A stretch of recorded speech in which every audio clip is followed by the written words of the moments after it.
Neste bate-papo, Guilherme Piai, secretário de Agricultura e Abastecimento de São Paulo, falou das primeiras ações à frente da pasta e dos desafios do setor. Confira.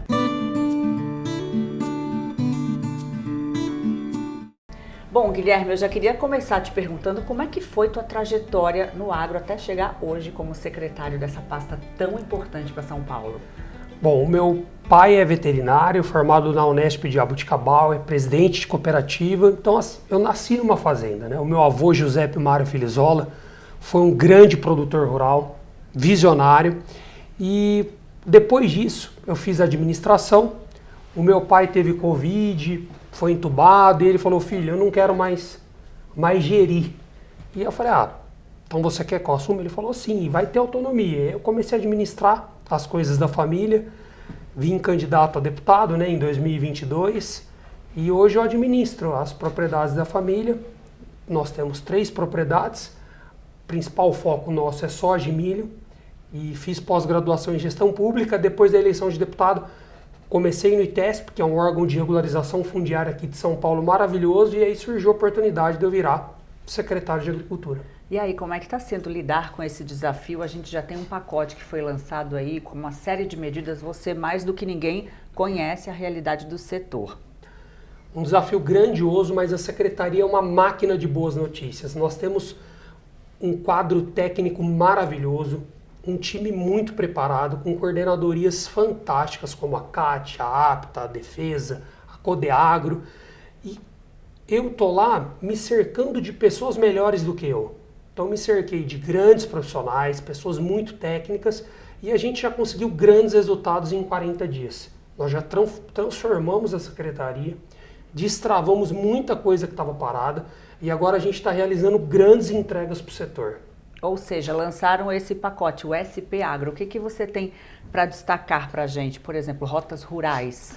A gente sancionou a lei dos rotas rurais, que é o endereço rural digital, que é um CEP para as propriedades rurais de São Paulo. Isso é dignidade, inclusão, era um sonho de todo produtor. Muitas mulheres na pandemia sofreram violência doméstica e a polícia não conseguia encontrar a porteira.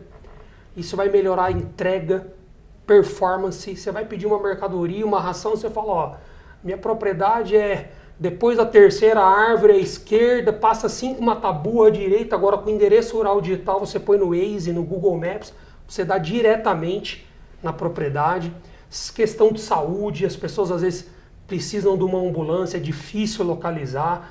Então vai melhorar todo o serviço do governo do estado. Nós vamos fazer parceria com várias secretarias, vai gerar dignidade, vai gerar inclusão, e os títulos rurais que nós estamos entregando, São Paulo está fazendo a maior entrega de títulos rurais da história, segurança jurídica, paz no campo, esse é um lema do Tarcísio. Nós entregamos com o memorial descritivo e também com o endereço rural digital. Fora a sanção dos Rotas Rurais, que já é um programa premiado mundialmente, um programa da Secretaria. Muitos outros estados estão olhando São Paulo como espelho. Nós lançamos várias leis e decretos que vão modernizar o setor, que vão gerar sustentabilidade, que vai agregar valor, que vai turbinar o nosso agro ainda mais, gerar segurança jurídica, que é tudo isso que os nossos produtores precisam. Então a gente falou sobre greening, a gente falou sobre o passaporte equestre, a gente falou sobre o decreto dos defensivos agrícolas, que era uma lei de 2019, nós tivemos a coragem de regulamentar. Isso gera segurança jurídica, gera sustentabilidade. A gente falou de vários projetos grandiosos, distribuição de alimento, que é o Cesta Verde São Paulo. Tem muita coisa boa acontecendo. Um selinho também que vai garantir a qualidade. O selo do agro de São Paulo, que vai garantir qualidade, que vai garantir rastreabilidade, que vai agregar valor na produção. O Fundepec, que é o Fundo Indenizatório da Pecuária de São Paulo. São Paulo é livre da vacinação da febre aftosa. Mas uma grande conquista, 56 anos de luta. Então o governador reconhece a importância do agro. O agro está quebrando recordes esse ano em São Paulo. Nós vamos ter uma balança comercial com superávit perto de 25 bilhões de dólares. Já bateu 19 bilhões de dólares. Cresceu 7% em relação ao ano passado. 40% da balança é do agro. 30% do PIB é do agro. Então o governador me colocou ali realmente para reconhecer a grandeza desse setor e me deu carta branca e autonomia. Tudo que eu peço ele atende para que a gente possa cada vez mais entregar resultados para os nossos produtores rurais do estado de São Paulo. E quando a gente fala modernidade, ali do lado também está a tecnologia, né? De que forma a ajuda tecnológica vai ser fundamental para esse passo? Primeiro a gente precisa dar o passo da conectividade rural. Muitas propriedades não têm internet, 50% das propriedades de São Paulo, isso é um estudo que a Embrapa fez em parceria com a Secretaria e com a APTA, 50% das propriedades têm internet na sede, mas quando a gente olha o território, só 35% tem. Quando a gente fala em conectividade, a gente fala em sensoriamento. Além de dignidade e inclusão digital, diminui o êxodo rural, gera inclusão, melhora performance, pesquisa e etc.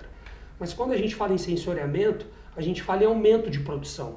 Então, se a gente leva a internet e a gente consegue ter equipamentos todos conectados com agricultura de precisão, a gente fala em um aumento de produção de 15% a 25% no agro de São Paulo. O desperdício é completamente evitável. Completamente evitável.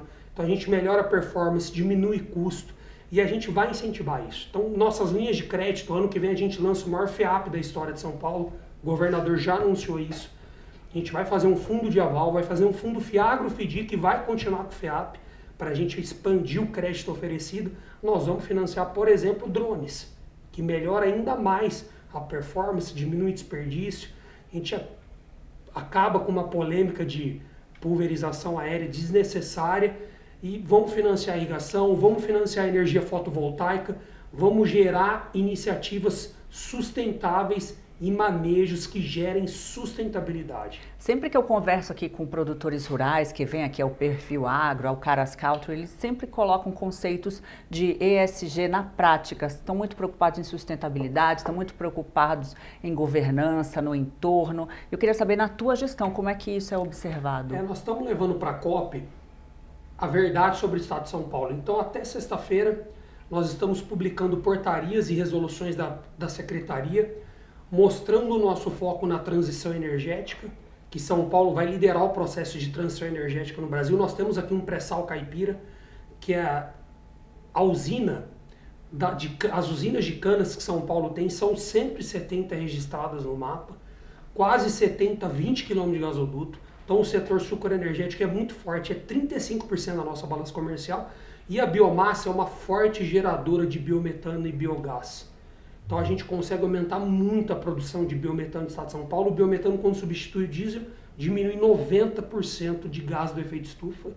O setor agrícola que mais capta gás carbônico da atmosférica é o setor sucroenergético, por causa do etanol e do biometano. Então a gente vai incentivar muito a produção de biometano em São Paulo.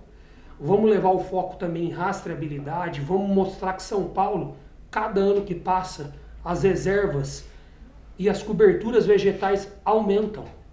Então, cada ano que passa, as reservas de São Paulo aumentam. Hoje a gente já tem uma reserva acima do que a lei obriga, acima dos 20% do Código Florestal.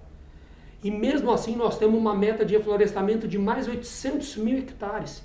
Então, a gente tem que mostrar para o mundo isso, que São Paulo é sustentável, que São Paulo tem governança, nossas leis trabalhistas são severas, que nós temos sustentabilidade, que nós respeitamos o meio ambiente, que nós estamos muito longe da Amazônia, muito longe. Que é um mito que existe, que é um né, lá mito fora. Que existe. Que o agricultor desmata, o agro, é o que eu falo, Guilherme, existem maus profissionais em todas as profissões, maus médicos, maus jornalistas que acabam fazendo com que a profissão fique... Querem nos impor uma verdade. Exato.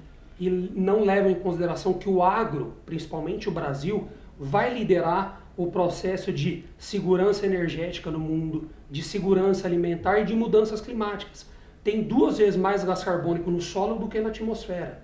Então o único setor que é capaz de alimentar 10 bilhões de pessoas em 2050 e ao mesmo tempo sequestrar gás carbônico por boas práticas e manejos sustentáveis é o agronegócio. E a gente já tem feito muito isso. Quando a gente fala nas áreas de seringueiras, que na produção de borracha já está sequestrando gás carbônico. Quando a gente fala integração lavoura, pecuária, floresta, a gente já fez isso em São Paulo em 1.300.000 hectares até 2030, nossa meta é 3 milhões de hectares. A gente está sequestrando gás carbônico. Produção de etanol, produção de biometano, sequestramento de gás carbônico. Então são 90% do gado de São Paulo que é abatido em frigoríficos é precoce. Então, o ciclo do gado sendo menor, você produz menos gás do efeito estufa. Então, São Paulo é um estado muito sustentável, muito verde, com boas práticas e levando em prática tudo aquilo que está englobado em ESG. Na tua visão, o que falta para esse tipo de mensagem chegar e atingir outros patamares? Porque a impressão que fica dentro da porteira esse discurso e que acaba não pulverizando, acaba não repercutindo em outros ambientes, em outros meios, para outros públicos. Qual é o desafio do agro na comunicação? O primeiro desafio é ter dados consistentes, técnicos e comparativos, que é isso que a gente vai levar para a COP.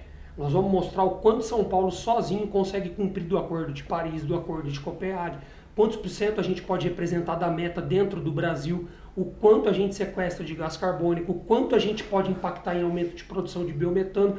Então você tendo dados consistentes, organizados e comparativos, você mostra a verdade. E nós vamos levar tudo isso para a COP. Em tudo isso que a gente falou aqui de sustentabilidade. E o segundo passo, uma comunicação clara e alinhada. Porque tem brasileiros que não gostam do Brasil. Que o que sustenta o Brasil é o agro, isso é claro numericamente, eles torcem para o barco que eles estão a afundar. E vão com um discurso lá fora mentiroso. Tudo que eu estou falando aqui são dados reais, que a gente vai conseguir mostrar a evolução do quanto a gente está aumentando de reservas, do quanto a gente está aumentando de integração lavoura, pecuária, floresta, do quanto o nosso gado é precoce, do quanto a gente tem oportunidade de liderar o processo de transição energética no mundo. E hoje, quando a gente fala em segurança alimentar, o Brasil também vai liderar isso. Nós temos uma área preservada de 2/3 do nosso território. São Paulo usa só 3% do território brasileiro. Nenhum outro país do mundo tem isso. Então, eles não fizeram a lição de casa, não preservaram e agora colocam a faca no nosso pescoço como se nós não estivéssemos fazendo isso. E, na verdade, a gente faz muito melhor do que todo mundo. Isso aí. Eu queria te perguntar uma última coisa antes da gente encerrar. Qual é a marca que você pretende deixar na tua gestão? Vamos fazer um exercício de futurologia, está chegando ao fim. O que você queria que falassem sobre tua gestão? Uma gestão que vai entregar muitos resultados. O que a gente fez em 40 dias já mostrou isso. O que nós vamos fazer pelos próximos 3 anos, tudo que a gente tem planejado, estruturado, organizado, nós vamos deixar um legado para o agro de São Paulo grandioso, claro, com o time que eu formei e ouvindo grandes líderes do agro. Então eu tenho o prazer de ser amigo do ministro Roberto Rodrigues, do ministro Cabreira, sou muito amigo do Arnaldo Jardim, do Zazo, do João Sampaio, do Chiquinho Maturo. Então todos esses gigantes que participam do agronegócio são meus amigos, muitos estavam no evento prestigiando. Então quando a gente tem humildade para ouvir pessoas melhores do que a gente e energia para trabalhar, tudo acontece. E vai acontecer e você vai voltar aqui para contar pra gente. Muito obrigada pela presença. Eu que agradeço. Sucesso nessa trajetória e muito obrigada. Conte sempre com a secretaria. Pode deixar. E obrigada a você que nos acompanhou. Até a próxima.